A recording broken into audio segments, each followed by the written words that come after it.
ನವರಾತ್ರಿ ಸೀರೀಸ್ಗೆ ಮತ್ತೊಮ್ಮೆ ಸ್ವಾಗತ. ನಾನಿವತ್ತು ದೇವರ ನೈವೇದ್ಯಕ್ಕೋಸ್ಕರ ಗುಳ್ಪಾವಟೆ ಉಂಡೆ ಮಾಡ್ತಾ ಇದ್ದೀನಿ. ಅದಕ್ಕೆ ಬೇಕಾಗಿರೋ ಪದಾರ್ಥಗಳು: ಗೋಧಿ ಹಿಟ್ಟು, ಚಿರೋಟಿ ರವೆ, ಬೆಲ್ಲ, ಒಣಕೊಬ್ಬರಿ, ತುಪ್ಪ, ಗೋಡಂಬಿ, ಏಲಕ್ಕಿ. ನಾನಿವಾಗ ಮೊದಲಿಗೆ ಚಿರೋಟಿ ರವೆ ತಗೊಂಡಿದ್ದೀನಿ. 1 ಕಪ್ ಗೋಧಿ ಹಿಟ್ಟಿಗೆ ಅರ್ಧ ಕಪ್ ನಾನು ಚಿರೋಟಿ ರವೆ ತಗೊಂಡಿದ್ದೀನಿ. ಇದನ್ನ ಡ್ರೈ ರೋಸ್ಟ್ ಮಾಡ್ಕೋತೀನಿ.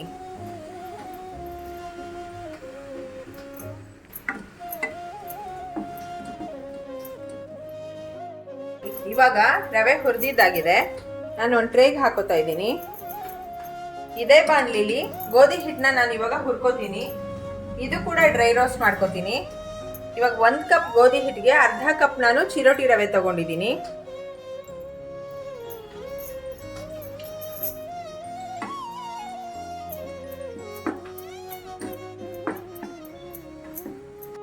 ಇವಾಗ ನೋಡಿ, ಗೋಧಿ ಹಿಟ್ಟು ಕೂಡ ಹುರಿದಿದ್ದಾಗಿದೆ. ಘಮ್ಮಂತ ಪರಿಮಳ ಬರ್ತಾ ಇದೆ. ನಾನು ಸ್ಟವ್ ಆಫ್ ಮಾಡಿಬಿಡ್ತಾ ಇದ್ದೀನಿ. ಸ್ಟವ್ ಆಫ್ ಮಾಡಿ ನಾನು ಒಂದು ಪ್ಲೇಟ್ಗೆ ಇದನ್ನು ಕೂಡ ಹಾಕೋತೀನಿ. ನಾನಿವಾಗ ಇದೇ ಬಾಣಲಿಗೆ ಬೆಲ್ಲ ಹಾಕೋತಾ ಇದ್ದೀನಿ. 1 ಕಪ್ ಗೋಧಿ ಹಿಟ್ಟು, ಅರ್ಧ ಕಪ್ ರವೆಗೆ 1.5 ಕಪ್ ಅಷ್ಟು ನಾನು ಬೆಲ್ಲ ಹಾಕೋತೀನಿ. ನಿಮ್ಗೆ ಸಿಹಿ ಎಷ್ಟು ಬೇಕೋ ಅಷ್ಟು ಹಾಕೋಬಹುದು. ನಾನಿಲ್ಲಿ 1 ಕಪ್ ಹಾಕೊಂಡಿದ್ದೀನಿ. ಇನ್ನೊಂದು ಸ್ವಲ್ಪ ಹಾಕೋತೀನಿ. ನೋಡಿ, ಇನ್ನೊಂದು ಸ್ವಲ್ಪ ಹಾಕೋತಿದ್ದೀನಿ. 1.5 ಕಪ್ ಅಷ್ಟು ಬೆಲ್ಲ ಹಾಕೋತಿದ್ದೀನಿ. ಅದು ಮುಳುಗೋ ಅಷ್ಟು ನೀರು ಹಾಕೋತಿದ್ದೀನಿ. ಈ ಬೆಲ್ಲದ ಪಾಕದಲ್ಲೇ ರವೆ ಬೇಯಿಸ್ಬೇಕು ಕೂಡ, ಅದಕ್ಕೆ ಸ್ವಲ್ಪ ನೀರು ಜಾಸ್ತಿ ಹಾಕೋತಿದ್ದೀನಿ. ನೋಡಿ, ಇವಾಗ ಬೆಲ್ಲ ಕರಗ್ತಾ ಇದೆ. ಇನ್ನೊಂದು ಸ್ವಲ್ಪ ಕರಗದ್ಮೇಲೆ ಈ ಬೆಲ್ಲದ ಪಾಕದಲ್ಲೇ ನಾನು ಚಿರೋಟಿ ರವೆ ಹುರಿದಿಟ್ಕೊಂಡಿದ್ನಲ್ಲ ಅದನ್ನ ಹಾಕೋತೀನಿ ಫಸ್ಟು. ಅದು ಸ್ವಲ್ಪ ಬೆಂದ್ಮೇಲೆ ಗೋಧಿ ಹಿಟ್ಟು ಹುರ್ಕೊಂಡಿದ್ನಲ್ಲ ಅದನ್ನೂ ಹಾಕೋತೀನಿ. ನೋಡಿ, ಇವಾಗ ಬೆಲ್ಲ ಕರಗಿದೆ. ನಾನು ಇವಾಗ ಇದಕ್ಕೆ ಚಿರೋಟಿ ರವೆ ಹಾಕ್ತಾ ಇದ್ದೀನಿ. ಫಸ್ಟು ಹಾಕೋತಾ ಇದ್ದೀನಿ.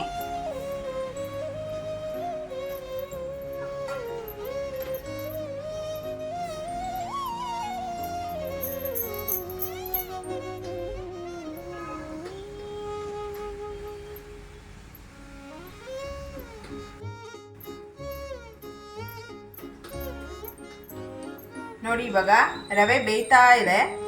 ನೋಡಿ, ಹೀಗೆ ಗಟ್ಟಿ ಆಗ್ತಾ ಇರತ್ತೆ. ಇನ್ನೊಂದು ನಿಮಿಷ ಬಿಟ್ಟು ಗೋಧಿ ಹಿಟ್ಟನ್ನ ಹಾಕ್ತೀನಿ. ಇವಾಗ ಹುರಿದಿಟ್ಕೊಂಡಿದ್ದೀನಲ್ಲ ಗೋಧಿ ಹಿಟ್ಟು, ಅದನ್ನ ಕೂಡ ಹಾಕ್ತಿದ್ದೀನಿ.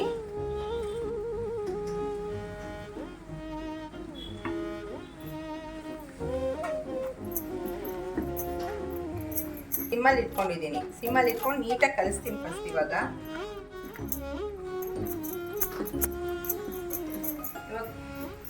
ತುಪ್ಪ ಇಟ್ಕೊಂಡಿದ್ನಲ್ಲ, ತುಪ್ಪ ಹಾಕೋತಾ ಇದ್ದೀನಿ.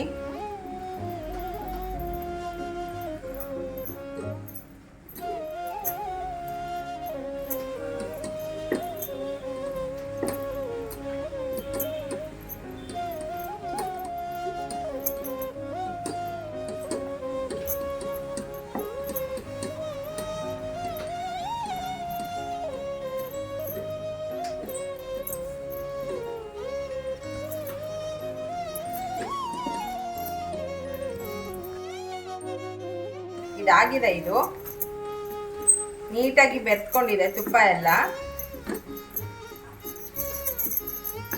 ಇವಾಗ ನಾನು ನೆಕ್ಸ್ಟು ಇನ್ನೊಂದು ಸ್ವಲ್ಪ ತುಪ್ಪ ಹಾಕೊಂಡು ಗೋಡಂಬಿನ ಹುರ್ಕೋತೀನಿ. 1-2 ಸ್ಪೂನ್ ತುಪ್ಪ ಹಾಕೊಂಡು ಗೋಡಂಬಿನ ಹುರ್ಕೋತೀನಿ. ಗೋಡಂಬಿ ಹಾಕೋತಾ ಇದ್ದೀನಿ.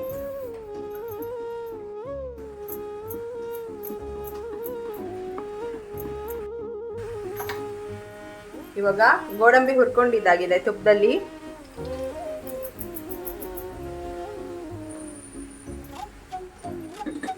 ಈ ಹಂತದಲ್ಲಿ ನಾನು ಒಣಕೊಬ್ಬರಿ ತುರಿದಿಟ್ಕೊಂಡಿದ್ದೆ, ಅದನ್ನು ಹಾಕೊಂಡ್ಬಿಡ್ತೀನಿ. ಜೊತೆಗೆ ಸ್ವಲ್ಪ ಏಲಕ್ಕಿ ಪುಡಿ ಮಾಡಿ ಇಟ್ಟಿದ್ದೀನಿ, ಅದನ್ನು ಹಾಕೊಂಡ್ಬಿಡ್ತಿದ್ದೀನಿ.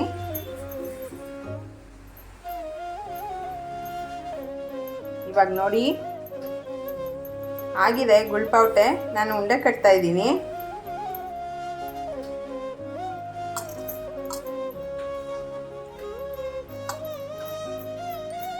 ಸ್ವಲ್ಪ ಬಿಸಿ ಇದ್ದಾಗಲೇ ಕಟ್ಟಬೇಕು, ಇಲ್ಲಾಂದರೆ ಇದು ಮತ್ತೆ ಗಟ್ಟಿ ಆಗಿಬಿಡುತ್ತೆ, ತುಪ್ಪ ಹಾಕಿರ್ತೀವಲ್ಲ ಅದಕ್ಕೋಸ್ಕರ.